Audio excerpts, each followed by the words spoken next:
Ohio everyone, j'espère que vous allez bien, ça fait longtemps.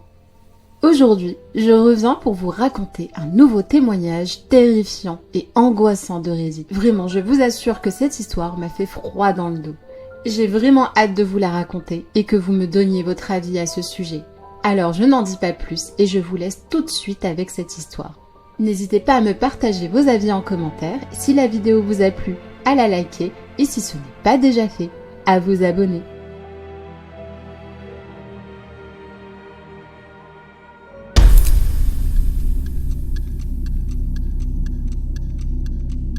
Je vais vous raconter l'histoire de Lou, qui a actuellement 19 ans.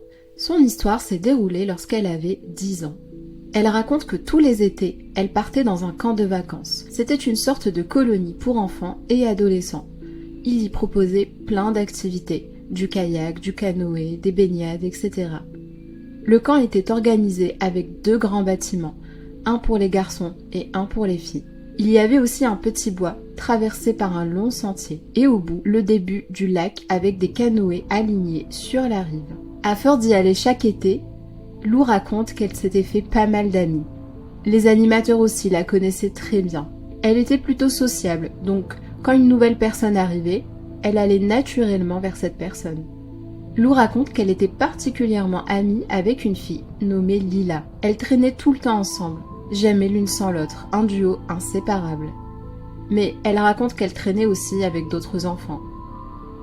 Puis un jour, une nouvelle fille est arrivée. Elle était grande, très grande en taille, pâle, blonde et très fine. Elle ne parlait jamais, ne regardait personne et ne souriait pas. Lou raconte que tous les enfants étaient proches, jouaient ensemble, mais elle restait toujours seule et elle lui faisait de la peine. Un jour, après le repas, Lou est partie lui parler. Elle s'est présentée, lui a parlé du camp, des activités qu'ils allaient faire le lendemain. Quand Lou finit de parler, la jeune fille s'est levée lentement, l'a regardée droit dans les yeux et lui a dit qu'elle parlait beaucoup et qu'on devrait lui coudre la bouche. À ce moment-là, Lou se mit à rire, mais c'était un rire nerveux. Au fond, elle était terrifiée. Elle en a parlé à Lila, qui a ri, mais elle avait vraiment peur. Et dans le camp, visiblement, Lou n'était pas la seule à avoir peur de cette fille. Tout le monde l'appelait la longue fille, parce qu'elle ne leur avait jamais donné son prénom.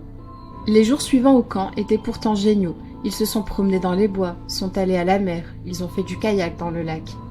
C'était un gros camp, et il y avait aussi des grands ados de 16-17 ans, et eux, ils avaient entre 10 et 12 ans. Et chose étrange, la longue fille traînait souvent avec les grands, pas avec les 10-12 ans. Pourtant, elle faisait partie de leur groupe. D'un certain côté, ça les avait rassurés. La nuit, elle rentrait très tard au dortoir, vers 3 heures du matin. Lou raconte qu'elle avait toujours eu du mal à s'endormir, donc elle l'entendait rentrer. Et elle avait peur, extrêmement peur. Une nuit, Lou raconte qu'elle a fait un cauchemar. Elle rêvait que la longue fille était au-dessus d'elle et la fixait en train de dormir. Et qu'elle allait lui coudre la bouche. Elle s'est réveillée en sursaut, la bouche sèche, et elle n'osait pas bouger. Au-dessus d'elle, il y avait Lila dans le lit superposé. Elle voulait l'appeler, mais son corps ne répondait pas. À sa gauche se trouvait le lit de la longue fille. Elle lui tournait le dos. 1 heure avait peut-être passé, puis lentement Lou se retourne de l'autre côté de son lit. Et la longue fille était là, les yeux grands ouverts, elle la fixait. La lumière de la lune filtrait entre les rideaux et illuminait à peine son visage. C'était bizarre, presque trop silencieux, et dans l'air il y avait comme un parfum étrange, un mélange de sel et de moisissure. Lou ferma très vite les yeux et elle pense qu'elle a fini par s'endormir. Le surlendemain, ils avaient prévu une grande baignade. La colo touchait à sa fin. Ils étaient environ une 50aine dans l'eau, chacun formait des petits groupes. Lou était avec Lila et 5 autres garçons. Ils s'amusaient à sauter du haut d'un petit rocher, mais Lou restait dans l'eau, elle avait le vertige et donc elle préférait les regarder en riant. Du coin de l'œil, elle aperçut la longue fille. Elle était avec les grands ados bizarres, le genre d'ados qui font peur aux autres ados.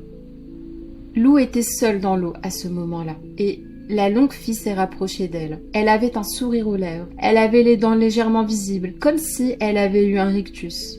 Ses lèvres étaient sèches, presque gercées, et ses yeux brillaient d'une manière étrange. Elle lui dit de la rejoindre, et sans savoir pourquoi, Lou la suivit. Elles sont allées plus loin, au milieu du lac. Lou n'avait pas pied et elle n'aimait vraiment pas ça. Ensuite, la longue fille lui a murmuré quelque chose d'incompréhensible à l'oreille. Et d'un coup, sans prévenir, elle prit la tête de Lou et l'enfonça sous l'eau. Ses mains serraient son crâne. Lou se débattait, mais elle ne pouvait rien faire. Lou avait 10 ans, alors que la longue fille était vraiment très grande en taille et beaucoup plus forte qu'elle physiquement. Elle avait mal au ventre, ses yeux se sont ouverts, l'eau était verte, bleue. Elle avait envie de vomir, ses bras faiblissaient, sa tête devenait lourde, elle voulait dormir. Lou comprit qu'elle était en train de mourir. Et soudain, un bras l'a attrapée et sortit de l'eau. Le bras d'un ado, mais pas un des siens. C'était flou, mais elle pense qu'il y avait une dizaine de personnes autour d'elle, et la longue fille nageait déjà vers le rivage. Ils l'ont sortie du lac, mais tout le reste était un peu flou pour Lou. Elle se souvient que Lila lui a parlé, ses amis aussi, mais elle ne comprenait rien à la situation. Une fille de 15 ans l'a essuyée avec une serviette, elle avait les mains froides. Personne n'avait prévenu les moniteurs, personne n'a parlé. Le lendemain, c'était la fin de la colo, tout le monde est parti. Et dans le car, la longue fille n'y était pas. Aujourd'hui, Lou raconte qu'elle a gardé contact avec Lila et d'autres. Lila lui a dit récemment que la longue fille s'appelait Angélique et qu'elle était dangereuse. Un ami lui a même confié qu'elle avait de gros problèmes psychologiques. Lou explique qu'elle n'y comprend toujours rien aujourd'hui et que cette histoire l'a vraiment traumatisée et que ces derniers temps, elle y repense beaucoup.